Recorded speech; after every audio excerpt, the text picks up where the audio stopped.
Bonjour à tout le monde. Aujourd'hui, je vais vous expliquer l'emplacement de lave-glace. Lave-glace sur le transporteur T3. Alors, là, c'est cabine de pilotage. Vous avez le volant ici. Le remplissage se trouve là. Le bouchon se trouve ici. C'est de lave-glace. Pour l'avant uniquement. D'accord? Alors, là, pareil, lave-glace, le réservoir de lave-glace. Il y a les mêmes références sur la pièce.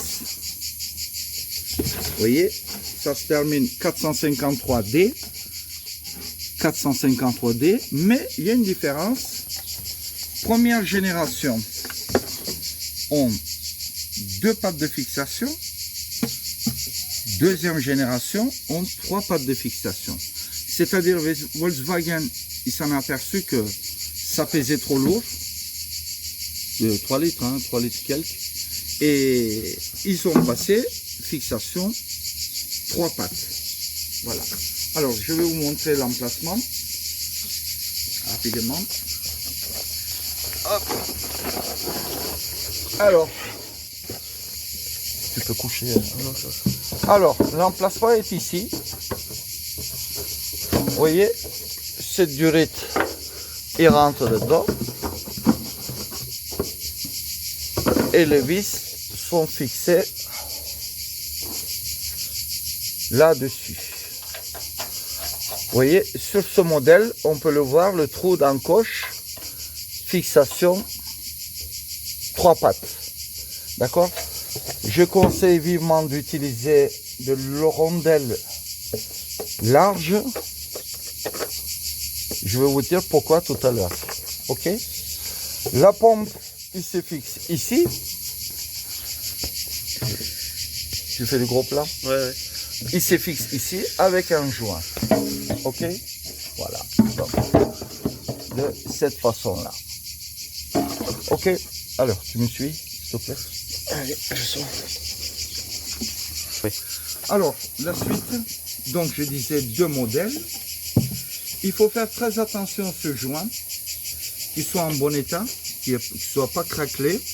Sinon, souvent, quand le véhicule bouge, ça fuit d'ici. Alors, comme je disais, le trou, il faut toujours utiliser le rondelle large. Tac, vous voyez? Parce que beaucoup de gens utilisent même des vis ce type. Regardez ce qui se passe. Ils tiennent à peine, ils finissent par casser. Ok? Ça, c'est la première chose. Deuxième chose, c'est les pompes. Alors, ce type de pompes sont des pompes d'origine, ils ne sont plus disponibles. Ils se fixent, ils se branchent de cette façon-là. D'accord? Ce type de pompes sont plus disponibles. Alors, je vous ai sorti plusieurs pompes de transporteurs. Ça, c'est l'année 79-81, fiche type Golf 1. Ça n'existait plus non plus. Ça, c'est la deuxième génération. Pardon. Voilà, deuxième génération. D'accord? 83-92. Et le dernière génération, gros modèle. Vous voyez, plus long. Et plus de débit. Alors, le souci de ces pompes, ils s'égrippent souvent et c'est très difficile de le dégripper. D'accord? Voilà. Alors maintenant, sur le marché, on vend des pompes adaptables, mais vous êtes obligé de supprimer ce fiche qui est d'origine, de mettre ce type de fiche dessus. Voilà, vous voyez. Pour le puriste, idéal, c'est d'avoir une pompe d'origine sans couper le faisceau électrique. Et puis, un détail que je veux partager avec vous. Pour savoir dans quel état la pompe. Alors, vous allez voir, vous allez comprendre tout de suite. Regardez, cette pompe a pris l'eau en train de s'égripper. Cette pompe est très propre, fonctionnelle. Cette pompe fonctionnel aussi. Là aussi, là, on commence à rouiller. Vous voyez ce que je veux dire? Il faut l'observer, l'état de la pompe. Vous voyez, regardez le trace de rouille, étant donné qu'il est comme ça. Il est en train de se rouiller la pompe, donc c'est plus étanche.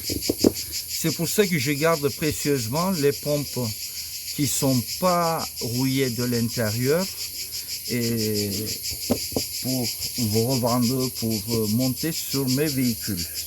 Voilà, j'espère que c'est assez clair pour tout le monde. Après, je vais vous expliquer le passage de tuyau de lave-glace.